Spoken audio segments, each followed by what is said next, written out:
Shalom saudara-saudari, kali ini kita akan belajar tentang bagi Tuhan segala kemuliaan sampai selama-lamanya. Kita ambil di dalam Roma 11 ayat 33 sampai 36 dan saya baca untuk kita. Oh, alangkah dalamnya kekayaan hikmat dan pengetahuan Allah. Sungguh tak terselami, tak terselidiki keputusan-keputusannya, dan sungguh tak terselami jalan-jalannya. Sebab siapakah yang mengetahui pikiran Tuhan? Atau siapakah yang pernah menjadi penasehatnya? Atau siapakah yang pernah memberikan sesuatu kepadanya sehingga ia harus menggantikannya? Sebab segala sesuatu adalah dari Dia, dan oleh Dia, dan kepada Dia. Bagi Dialah kemuliaan sampai selama-lamanya. Jadi tema pembicaraan ini berbicara tentang bagi Tuhan segala kemuliaan. Mengapa Tuhan layak dimuliakan dan layak disembah? Dijawab di ayatnya yang 36, sebab segala sesuatu adalah dari Dia. Segala sesuatu apapun yang pernah ada di dunia ini, di surga, bahkan apa saja yang pernah ada, itu berasal daripada Tuhan. Alasan mengapa kita harus memuliakan Tuhan yang pertama yaitu karena Tuhan layak menerima pujian dan penyembahan kita. Dia layak menerima kemuliaan itu. Mengapa demikian? Karena memang sebab segala sesuatu berasal daripada Dia dan oleh Dia lalu kepada Dia, sehingga segala kemuliaan hanya Tuhanlah yang layak menerimanya. Lalu alasan yang kedua mengapa kita harus memuliakan Tuhan yaitu karena memang Tuhan menciptakan kita untuk memuliakannya. Kita hidup di dunia ini diciptakan menurut gambar dan rupa Allah. Dan karena kita diciptakan menurut gambar dan rupa Allah, kemuliaan Tuhan telah diberikan di dalam diri manusia, dan kemuliaan itu harusnya kita pakai untuk memuliakan Dia. Nah, karena itu kita diciptakan oleh Tuhan untuk memuliakan Dia. Namun oleh karena kejatuhan manusia di dalam dosa, di dalam Roma 3 ayat 23, di sana dikatakan, karena semua orang telah berbuat dosa dan telah kehilangan kemuliaan Allah, sehingga manusia sulit untuk memuliakan Tuhan, bahkan tidak mampu memberikan yang terbaik dengan segenap hatinya untuk memuliakan Tuhan. Kadangkala manusia tidak memuliakan Tuhan tetapi memuliakan pikirannya sendiri, memuliakan idenya sendiri, memuliakan kedudukannya, popularitasnya, dan hal-hal yang lain termasuk kuasa kegelapan. Mengapa? Karena memang manusia telah jatuh di dalam dosa. Tapi tenang dulu, Tuhan Yesus telah memulihkan keadaan itu ketika Ia datang ke dunia. Ia memberikan satu kepastian bagi kita bahwa hubungan kita manusia kepada Tuhan itu sudah dipulihkan melalui pengorbanannya di atas kayu salib. Dengan demikian kita bisa memuliakan Tuhan dengan benar. Nah, dalam hal apakah kita memuliakan Tuhan? Ada beberapa hal. Bagaimana kita memuliakan Tuhan dan dalam hal apa kita memuliakan Dia? Yang pertama yaitu melalui keahlian kita atau talenta kita.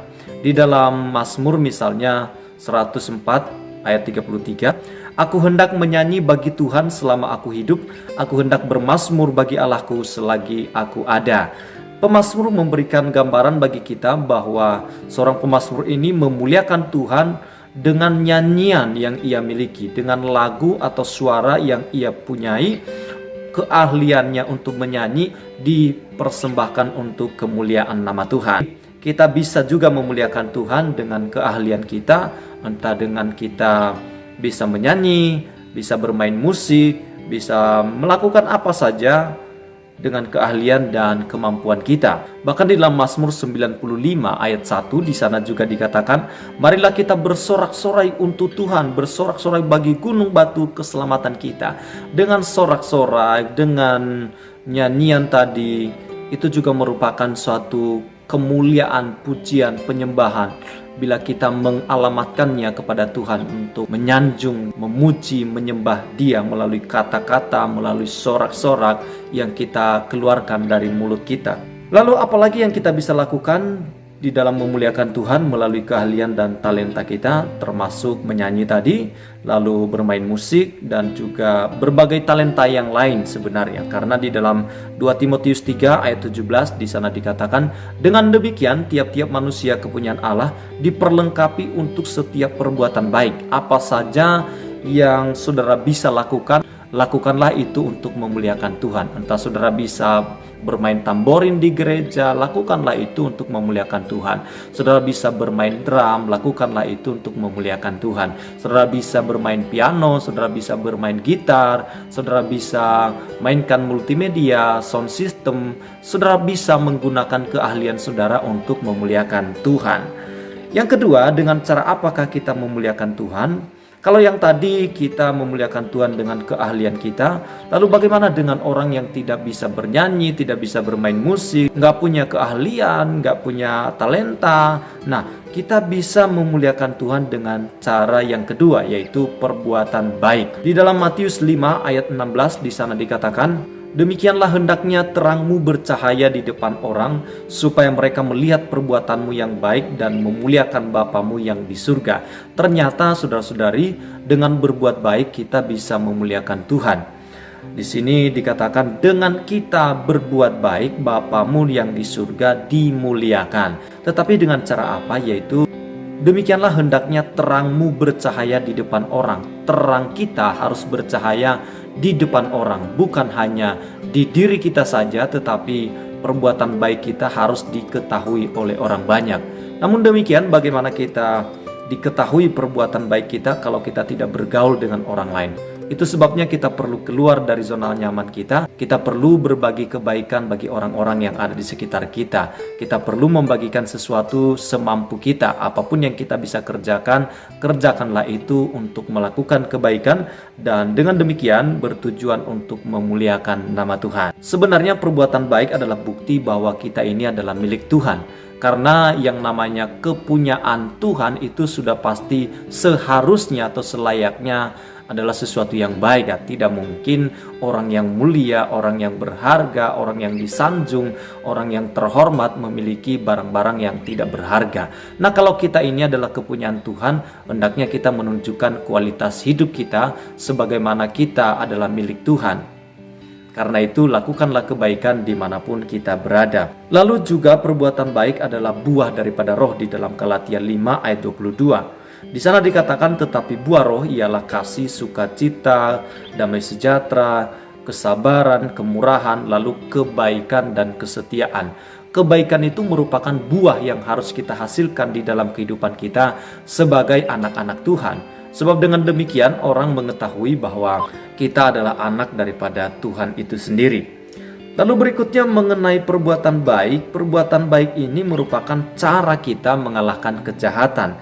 Karena Alkitab menasihatkan kita di dalam Roma 12 ayat 21, di sana dikatakan, janganlah kamu kalah terhadap kejahatan, tetapi kalahkanlah kejahatan dengan kebaikan. Kita tidak boleh kalah terhadap kejahatan, tetapi kita bisa mengalahkan kejahatan dengan cara apa? Yaitu dengan cara melakukan kebaikan kembali kepada mereka.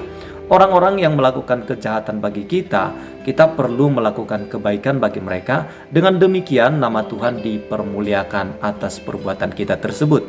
Mungkin suami kita belum kategori orang jahat, istri kita belum masuk kategori orang jahat. Nah, kalau kita belum bisa berbuat baik kepada suami kita, kepada istri kita, kepada anak-anak kita, kepada orang-orang yang ada di sekitar kita, bagaimana mungkin kita bisa berbuat baik kepada orang jahat yang menjahati kita? Jadi kita mulai dulu kepada orang-orang yang ada di sekitar kita. Hendaklah kita berbuat baik kepada mereka.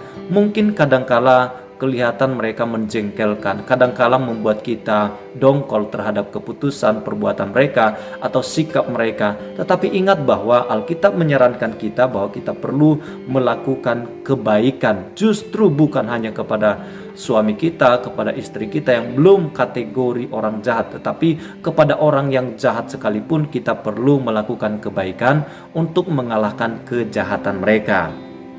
Lalu yang ketiga, dengan cara apakah kita memuliakan Tuhan?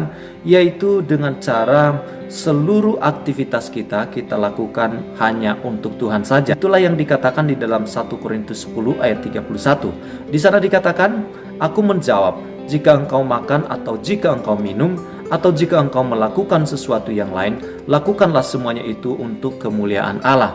Jadi ada kata yang mengatakan di sana bahwa lakukanlah semuanya itu untuk kemuliaan Tuhan. Melakukan sesuatu yang lain selain daripada makan, minum, melakukannya semua itu untuk kemuliaan Tuhan.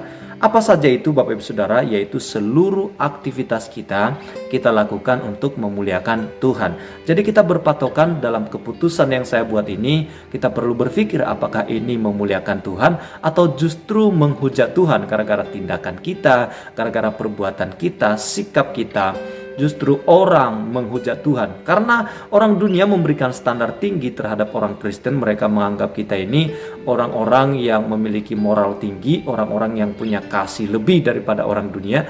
Nah, kalau kita tidak memenuhi standar orang dunia berpikir tentang kita, maka mereka justru bisa menghina Tuhan. Masa orang Kristen seperti itu? Masa orang gereja seperti itu? Masa anak-anak Tuhan seperti itu? Nah, dengan demikian kita perlu melakukan berbagai aktivitas kita. Kita berpikir terlebih dahulu, hal ini memuliakan Tuhan atau tidak. Ketika kita makan, ketika kita minum, ketika kita main Facebook, siaran langsung. Karena ada banyak orang, khususnya anak-anak perempuan yang siaran langsung, mereka tidak memuliakan Tuhan ketika mereka siaran langsung. Mereka hanya menatap layar handphone mereka. Saya pernah menyaksikan karena saya penasaran, ada apa sih seorang perempuan ini live di tengah malam, tidak buat apa-apa, hanya guling-guling di ranjangnya. Dia hanya lihat-lihat matanya, dia lihat-lihat pipinya tanpa melakukan sesuatu. Itu menimbulkan komentar macam-macam dari penontonnya. Dan akhirnya kalau dia seorang Kristen bisa mendatangkan hujatan terhadap Tuhan. Masa orang Kristen tengah malam, masa orang Kristen live tidak karu-karuan, gak ada arti, gak ada gunanya. Dia hanya pakai singlet, dia hanya pakai baju tidur, dan dia live tanpa ada tujuan dan makna yang bisa dipetik oleh orang yang melihatnya. Karena itu kita perlu berhati-hati dalam segala apapun yang kita lakukan. Apakah ini memuliakan Tuhan atau justru menghujat Tuhan? Ketika kita kirim status WhatsApp kita, ketika kita kirim status Facebook kita, apakah hal itu dapat memuliakan Tuhan atau justru menghujat Tuhan? Karena kiriman yang kita cantumkan di Facebook, di Instagram, di WhatsApp, di berbagai media sosial yang lain. Ketika kita main TikTok, ketika kita melakukan Smule itu karaokean ya. Ada aplikasi Smule, ada aplikasi-aplikasi lain yang sejenisnya. Ketika seorang perempuan yang sudah menikah lalu dia duet dengan seorang laki-laki, lalu nyanyi lagu-lagu cinta, apakah ini memuliakan Tuhan apa tidak? Ini perlu kita pikirkan. Jangan-jangan suami kita tersinggung, jangan-jangan suami kita cemburu, dan itu tidak menjadi berkat bagi keluarga kita, bagi orang-orang yang menonton video kita ketika kita duet dengan orang yang bukan pasangan kita.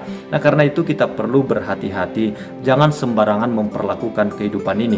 Mengapa demikian? Karena memang Tuhan menciptakan kita untuk kemuliaannya. Jangan sampai kehidupan kita membuat nama Tuhan dijelekkan. Jangan sampai nama Tuhan dipermalukan hanya gara-gara perbuatan kita sebagai anak-anaknya. Sebagai anak-anak Tuhan, kita seharusnya memiliki standar moral yang tinggi dan juga kepekaan yang lebih tinggi sehingga kita bisa mengerti apa yang baik dan yang benar. Lalu bagaimana kita bisa melakukan semuanya ini? Tentu kita membutuhkan hikmat, tentu juga kita memerlukan pertolongan daripada Roh Kudus. Lalu juga kita perlu memiliki kepekaan apa yang baik dan yang berkenan kepada Tuhan dalam segala tindakan dan keputusan yang kita buat. Terima kasih untuk perhatiannya. Demikianlah renungan firman Tuhan saat ini. Tuhan Yesus memberkati. Oke, jangan lupa like, subscribe, dan bagikan video ini jika saudara-saudari merasa bermakna apa yang saya sampaikan ini.